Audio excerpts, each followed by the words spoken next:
quando a minha filha Fabiana, que na ocasião tinha 13 anos, ela saiu de casa por volta das 20 horas. Nós morávamos ali na região de Pirituba. Eu morava paralelo à Avenida Raimundo Pereira de Magalhães. Em São Paulo, né? Aqui em São Paulo. A Pirituba faz parte da Zona Oeste, né? Ainda é Zona Oeste. Capital, aqui São Paulo. Para quem está assistindo de outros estados, é São Paulo, aqui capital, gente. E aí ela saiu e foi na casa de uma colega coleguinha de classe que estava fazendo aniversário naquele dia. Só que não tinha festa e ela não foi sozinha, ela foi acompanhada de uma outra colega que morava a 3 quadras da nossa casa. Eu morava paralelo ao número 8016 da Avenida Raimundo Pereira de Magalhães. A menina que estava com ela morava no 8324. Elas foram na casa da amiga, deram um abraço de feliz aniversário e nem chegaram a entrar, porque a menina falou que estava se formando uma chuva muito forte e elas imediatamente já retornaram para casa. No caminho, elas se separaram em um determinado ponto. Cada uma seguiu em direção à sua casa, que eram direções opostas. E foi nesse trajeto que a minha filha desapareceu.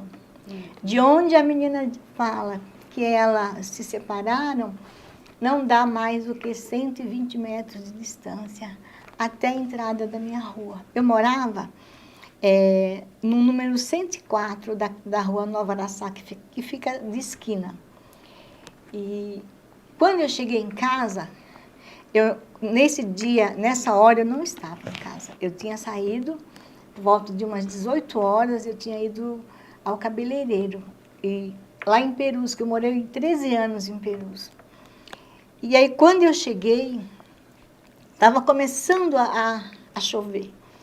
E logo que eu entrei, eu perguntei para minha filha. Eu entrei e só vi a Fagner. Falei, cadê a Fabiana? Ela disse, mãe, ela foi ali na casa da Damares com a Luciana, mas ela já vem. Falei, por que você não foi com ela? Ela, calma, mãe, ela já vem. Ela não foi sozinha. E aí começou aquela chuva torrencial, aqueles temporais de verão, né?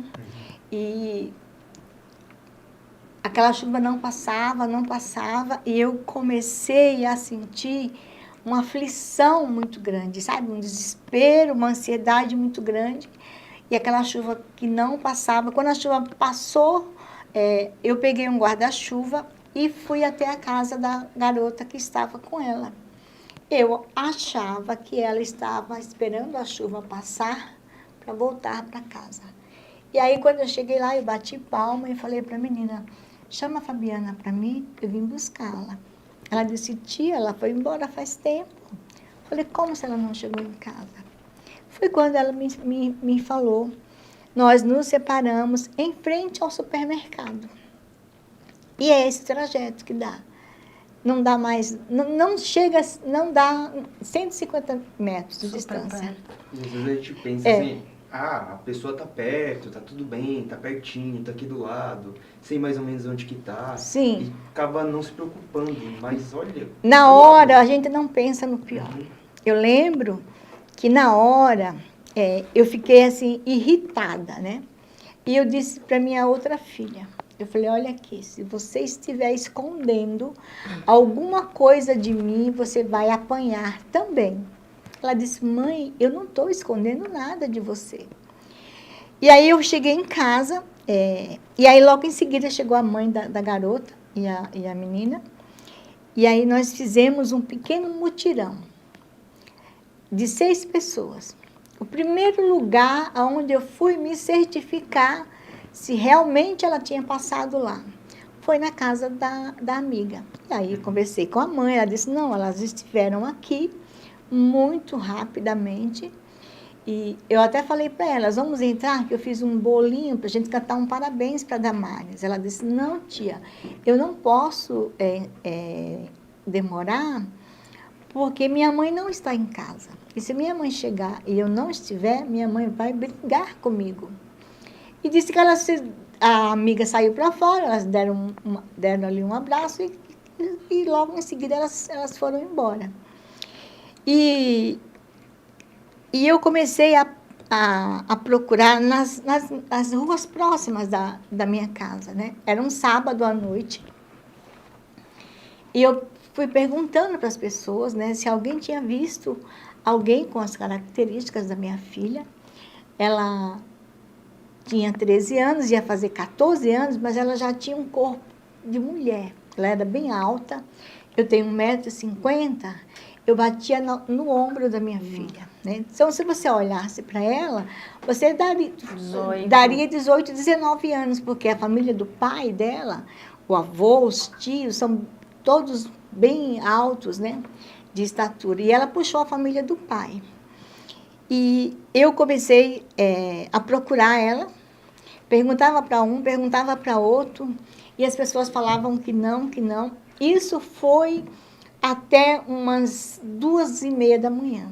Eu já tinha esgotado as minhas buscas. Mas você já estava desesperada, né? E aí, você começa a perceber que aconteceu alguma coisa, né? De grave aconteceu. Aí eu acordei o pai dela, que estava dormindo, até então ele não sabia de nada.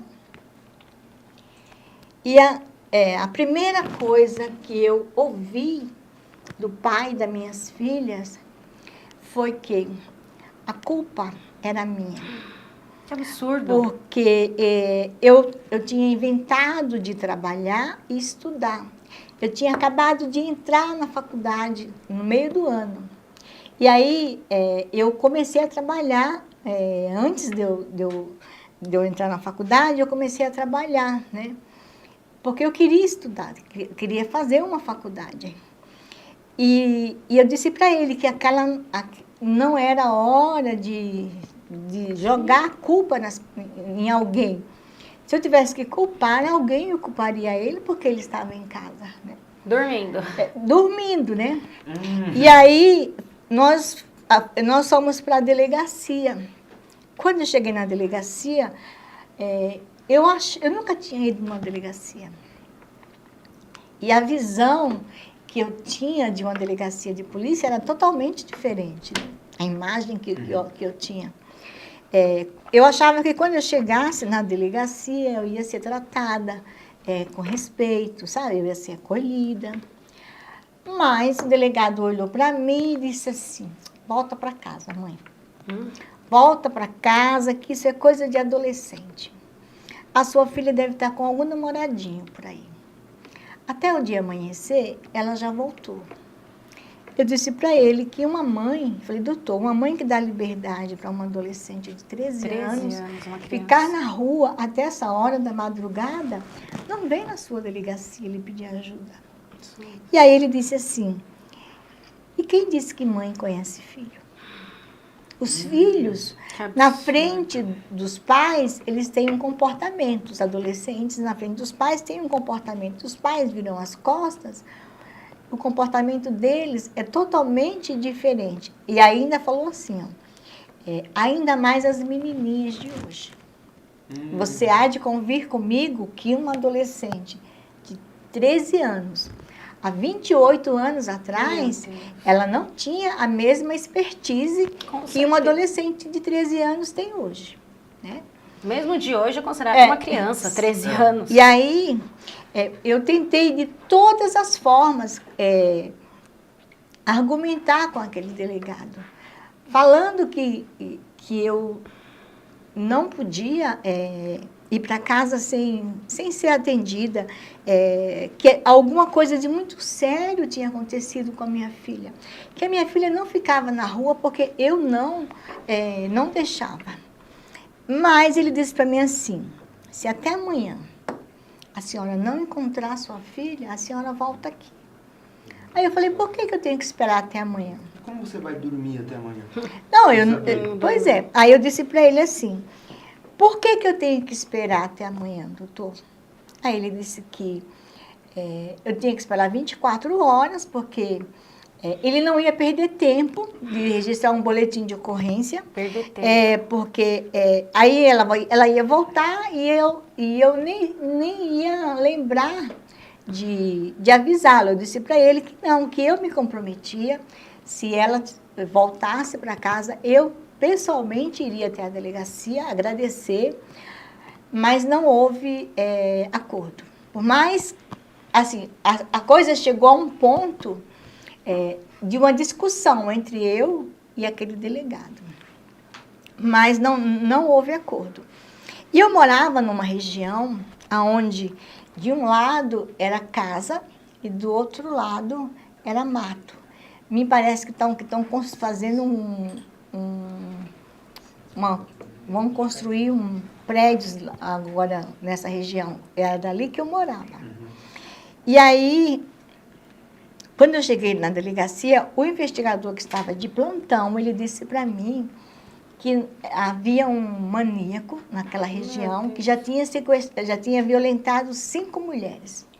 E a primeira possibilidade que veio foi, tanto da minha parte, como daquele investigador, era que ela podia ter sido vítima desse maníaco. Porque ela estava trajando uma camisetinha regata, um short, um chinelo Raider, e ela tinha um relógio no pulso, uma correntinha de ouro e um brinco. E aí ele veio conosco, entrou naquele mato adentro, né, na expectativa de encontrar a minha filha ali. Não encontrou, ele voltou para a delegacia. E eu continuei a procurar minha filha nos hospitais da região. Aí já era dia 24, o dia amanheceu, e eu fui perguntando para outras pessoas se alguém tinha visto minha filha. A Avenida Raimundo Pereira de Magalhães, ela é uma avenida muito movimentada. Só que naquela época não existia câmera nas ruas, né? Até nos faróis para fotografar os carros em alta velocidade. Eles não passaram nenhum rádio para as viaturas? Não. Já sabendo que tem um maníaco na época? Não, nada disso foi feito. Aí você me pergunta, o porquê da insistência de registrar o boletim de ocorrência? Na minha ignorância, eu achava que a partir do momento que fosse registrado o boletim de ocorrência, a polícia ia procurar pela minha filha. E aí eu voltei no dia 24, por volta de umas 10 horas da manhã, na delegacia, e quem estava de plantão era uma delegada. Ela foi muito mais grosseira do que o delegado. Meu Deus, que absurdo. Aí ela disse para mim, você não sabe que tem que esperar 24 horas? Eu olhei para ela e falei assim, doutora... Eu já esperei. Eu já ouvi esse argumento essa madrugada. E eu só saio daqui quando a senhora me atender. Enquanto a senhora não me atender, eu não saio. E fiquei lá sentada. Ela me deixou de castigo por umas 3 horas ou mais. 3 horas com a filha. E aí, quando ela viu que eu ia vencê-la pelo cansaço, ela fez assim para mim e falou para o escrivão, faz a ocorrência dela. Faz o BO dela. Aí ele, desdém, né? Aí ele fez... Como se estivesse fazendo favor, não fez obrigação o boletim de ocorrência. Eu assinei, ela me deu a via, e no centro dos boletins de ocorrência que eram feitos nas delegacias antigamente, tinha o endereço e os telefones de contato da Delegacia de Pessoas Desaparecidas. E eu lembro que ela fez um círculo onde tinha o endereço e os telefones da delegacia, e ela me entregou o meu boletim e falou assim, a partir de agora... você procure a Delegacia de Pessoas Desaparecidas, que é ela que vai investigar o desaparecimento da sua filha. Que horror, né? Aí era dia 24, Natal, a delegacia, véspera de Natal. era véspera de Natal, a delegacia estava fechada, dia 25 também, e eu continuei a procurar. Quando eu cheguei no DHPP no dia 26, por volta de umas 4 horas da tarde, que eu já estava voltando lá da Vila Guilherme, onde era o SBT, né? Ainda era lá. Aí eu cheguei na delegacia, o boletim de ocorrência da minha filha ainda não tinha chegado lá. Nossa, que relaxo. Porque naquela época eles usavam, acho que era o Telex, para mandar as ocorrências de uma delegacia para outra. Aí eu fui atendida por 2 investigadores, né? Que eles, assim, eles fazem algumas perguntas em relação aos nossos filhos. que para a gente que educou um filho, é muito doloroso ouvir seu filho usa droga. 13 anos? Perguntando se usa droga. Não, mas como é que você sabe? Sua filha tem namorado? Não, mas como é que você sabe? Sua filha estava grávida? Você entendeu? Uhum. Eles ficam denegrindo, falam de uma forma vítima. até pejorativa, de alguém que sequer está ali para se defender. E a partir daí eu comecei uma busca solitária durante 3 meses. Eu procurei a minha filha em todos os hospitais da capital.